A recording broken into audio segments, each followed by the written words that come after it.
Hello friends, आज हम लोग इस वीडियो में इस लेसन में हम लोग बात करने जा रहे हैं वो है जीएस पेपर 1 का सेक्शन 3। जीएस पेपर 1 में जो बीपीएससी मेंस का जीएस पेपर 1 में 3 सेक्शन होता है, जिसमें पहला सेक्शन होता है हिस्ट्री है, दूसरा होता है करंट अफेयर सेक्शन और तीसरा होता है स्टैटिस्टिक्स।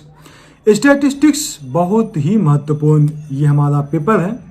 इसमें हम सबको ध्यान रखने की जरूरत है कि अगर आप इसको सही ढंग से बनाते हैं तो काफ़ी अच्छा स्कोर आपको मिल सकता है और इसमें पूरी तरह से पूरी संभावना है, बशर्ते कि इसमें आपको प्रैक्टिस की जरूरत है। आज हम लोग स्टैट से संबंधित कुछ इन्हीं चीज़ों पे हम लोग बात करेंगे। एक आरटीआई के द्वारा एक कॉपी निकाला गया है, जिस कॉपी के द्वारा मैंने जब देखा तो स्टैट में फुल मार्क्स है, जिनका कॉपी था उन्होंने ही मुझे भेजा है। तो फुल मार्क्स देखे जब, उसके बाद मुझे पता चला कि ये फुल मार्क्स आखिर क्या सोचकर बीपीएससी वाले क्या सोचकर ये स्टैटिस्टिक्स में इतना अच्छा स्कोर देते हैं और कुछ स्टूडेंट इसमें पिछड़ जाते हैं। 72 मार्क्स का होता है स्टैटिस्टिक्स, बहुत ही महत्वपूर्ण सेक्शन है।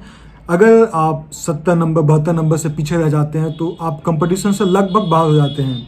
मतलब you have to must focus on this section. तो स्टैटिस्टिक्स बहुत महत्वपूर्ण है। हम लोग सबसे पहले इसको देखते हैं कि इसको सॉल्व कैसे करेंगे। हाउ टू सॉल्व स्टैटिस्टिक्स, किस लिए कि हम लोग को फुल मार्क्स कैसे प्राप्त हो। कुछ चीज़ें हैं जिन पर आपको ध्यान देने की ज़रूरत है। सबसे पहला, कोई भी क्वेश्चन अगर आप देखते हैं तो उसको सॉल्व करने के लिए जैसे ही आप स्टार्ट करते हैं, सबसे पहला चीज़ जो भी इनपुट है उसको आप कॉपी पे डालिए। मतलब जो भी इंफॉर्मेशन दिया गया है, मतलब क्या कुछ दिया हुआ है, उसी के आधार पर हम लोग निकालेंगे कि क्या कुछ मांग रहा है। तो पहले जो दिया हुआ है उसके अनुसार ही डिमांड करता है, तो उसको आप एक टेबल बनाएं। स्टैटिस्टिक्स में जो भी स्टूडेंट्स जिनका नंबर कम आता है या फिर पूरी तरह से नहीं सॉल्व कर पाते हैं, वो सबसे पहले हर एक क्वेश्चन, जो भी क्वेश्चन स्टैट का देखते हैं पहले का, उसको पहले एक टेबल बनाने का प्रैक्टिस करें। टेबल कैसे बनाया जाता है स्टैटिस्टिक्स का बहुत ही बेसिक चीज़ है। आप उस टेबल को अपने कॉपी पे क्वेश्चन को देख के, जैसे पाई चार्ट हो गया या फिर कोई अलग डायग्राम हुआ, उस डायग्राम को आप एक टेबल बना के आप उसको अपने ढंग से कॉपी पर लिख लें। टेबल बनाने से क्या हो जाएगा कि बहुत सारी चीज़ आपको इसमें क्लैरिटी आ जाएगी। जैसे इससे पता हो जाएगा कि डाटा जो है, क्या क्या डाटा इसमें दिया हुआ है, वो क्लियर कट आपको दिखाई देगा। मतलब डाटा आपको स्पष्ट हो जाएगा कि क्या दिया हुआ है इसमें। दूसरा है कि जो एग्जामिनर है, जो कॉपी जांच करते हैं, उनको स्पष्ट रूप से दिखेगा कि आपने टेबल जिस तरह से आपने बनाया उससे पता चल जाएगा कि आपने क्वेश्चन को अच्छी ढंग से समझ लिया है। और जो एग्जामिनर है उसको भी दिख जाएगा कि ये हमारे पास डाटा है। मतलब कि सबसे पहले आप डाटा को कंपाइल करें, उसको टेबल बनाएं। तीसरा फायदा है कि कंफ्यूजन का चांस बहुत कम होता है। जैसे कि हम लोग क्वेश्चन जब बनाने लगते हैं, ABCDE 5 क्वेश्चन होता है, लगभग 5 से 6 क्वेश्चन होता है, तो उस बनाने के दौरान हम लोग जो मेन थीम है ना उसको हम लोग भूलने लगते हैं। उस चीज़ को क्लैरिटी करने के लिए अगर आप टेबल बना लेते हैं तो टेबल से आपको जो है कंफ्यूजन का बहुत कम चांस होगा। और चौथा जो बहुत इंपॉर्टेंट पार्ट है वो है कि इससे टेबल बनाने से आपको जो फायदा होगा वो होगा कि अगर कहीं कैलकुलेशन में गलती हो गया, आप उसको रिवाइज करके फिर से देख सकते हैं। बहुत आसानी से आप रिवाइज कर सकते हैं। तो मेरा जो आइडिया है, सबसे पहला जो मोस्ट इंपॉर्टेंट चीज़ है जिस पर आपको ध्यान देने की जरूरत है, आप टेबल बनाने का आप प्रैक्टिस कीजिए। ठीक है। दूसरा क्वेश्चन है, दूसरा जो चीज़ है जो स्टैट में ध्यान देने की जरूरत है, डाटा और कैलकुलेशन। जो भी डाटा है और कैलकुलेशन है उसको स्पष्ट रूप से इस तरह से लिखें। जैसे कि कुछ भी क्वेश्चन है, जैसे मैं एक क्वेश्चन में आपको सैंपल के रूप में मैं दिखा देता हूं कि 2014 में कार की कुल बिक्री 2014 में कार की कुल बिक्री है 75,000। इतना हमारा क्वेश्चन में दिया हुआ है। उसको आप इसको लाइन में आप लिख दीजिए। उसके बाद में महिला द्वारा प्रयुक्त किया गया कार, कितना कार किया गया वो लिखिए। उसके बाद में फिर आगे का जो क्वेश्चन होता है उसके अनुसार, मतलब मेरा कहना है कि लाइन बाय लाइन आप उसको लिखेंगे। ठीक है। पहला चीज डाटा बनाएंगे। दूसरा है कि डाटा और कैलकुलेशन जो है उसको प्रॉपर सेंटेंस में उसको कंप्लीट करके लिखेंगे। इससे स्पष्ट हो जाएगा, क्लियर होगा कि आप क्या बोलना चाह रहे हैं, क्या इसमें लिख रहे हैं।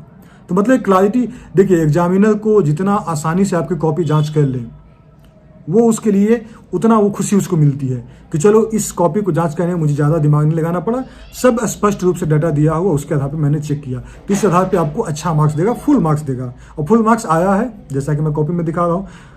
दूसरा हो गया इनपुट। जो भी आप डाटा देते हैं जो भी आप डाटा क्वेश्चन से उठाते हैं, इनपुट या आपको मिलता है, उसको स्पष्ट करें और सारे डाटा को एक लाइन से लिखते चले जाए कि 2014 में इतना कार बिका, 2015 में इतना कार बिका।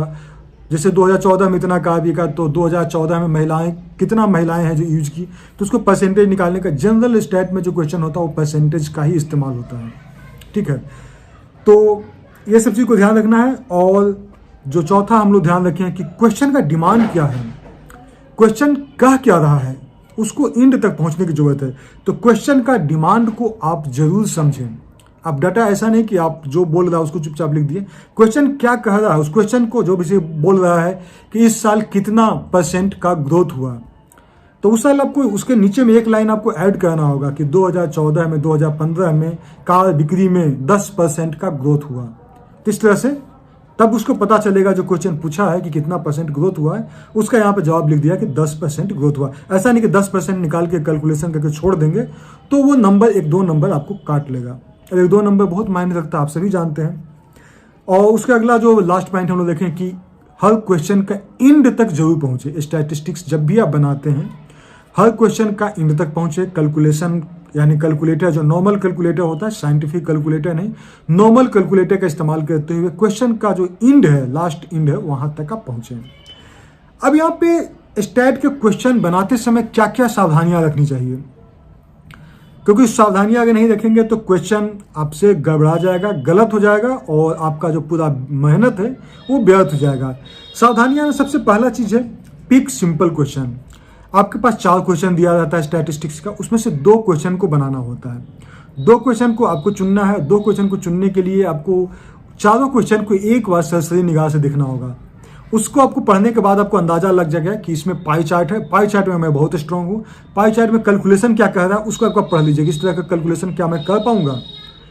अगर लगता है कि स्पष्ट है तो पाई चार्ट या फिर जो हमारा डायग्राम रेक्टेंगल जो चार्ट होता है, या फिर और जो हमारा क्या कहते हैं पैरेलल डायग्राम जो होता है, पैरेलल बार होता है, ये सब अगर डाटा दिया हुआ है, यानी आपको ग्राफिकली रिप्रेजेंटेशन क्लियर कट दिया हुआ है और आप उसमें अगर अच्छे हैं, हालांकि ये डिपेंड करता है, सारे स्टूडेंट का अपना अलग अलग होता है, क्वेश्चन सिलेक्शन आपके ऊपर डिपेंड करता है, लेकिन ध्यान में रखिएगा कि वैसे क्वेश्चन को आप सिलेक्ट करें जिसमें कि आप एक्सपर्ट हो, जिसमें कि आपको बहुत अच्छा प्रैक्टिस किया हुआ, जिसमें आपका शार्प हो, वैसे क्वेश्चन को सिलेक्ट करें। और दूसरा चीज़ जो इसमें ध्यान देने की जरूरत है कि जो क्वेश्चन सिलेक्ट करें उसको ध्यान में रखें कि उसके सारे क्वेश्चन को आप बना सकें।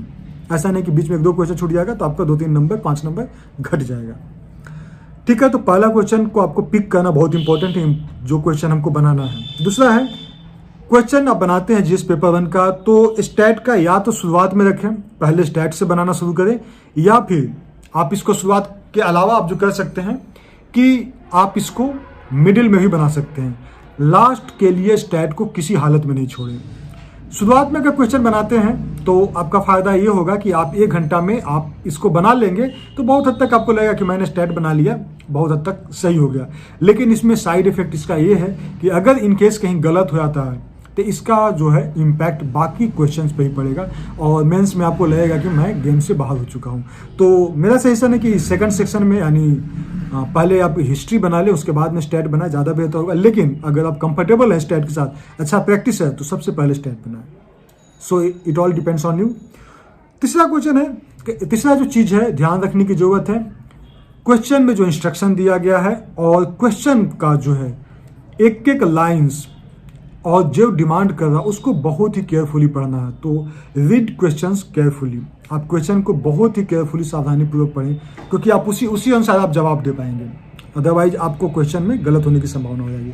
चौथा हो जाएगा कि आपका जो स्टार्ट होगा आंसर राइटिंग वो स्टेप वाइज होगा, स्टेप वाइज आप उसको लिखते चले जाएंगे आंसर को, कोई प्रॉब्लम नहीं होगा, किसी भी तरह का कोई प्रॉब्लम नहीं होगा। आप स्टेप वाइज कि जैसे कि मतलब ऐसा लगे कि एक पहला लाइन हम लोग ये लिखें, दूसरा लाइन ये लिखें, मतलब अगर आपका कोई कॉपी पढ़ता है तो उसको लगे कि मैं आंसर के खोज में उस रास्ते पे मैं चल पड़ा हूँ, मतलब आगे में मुझे आंसर मिल जाएगी, इस तरह का लगना चाहिए आपके स्टेप से। और उसके बाद में आप क्वेश्चन को सॉल्व कीजिए, आपको बहुत अच्छा परफॉर्मेंस होगा।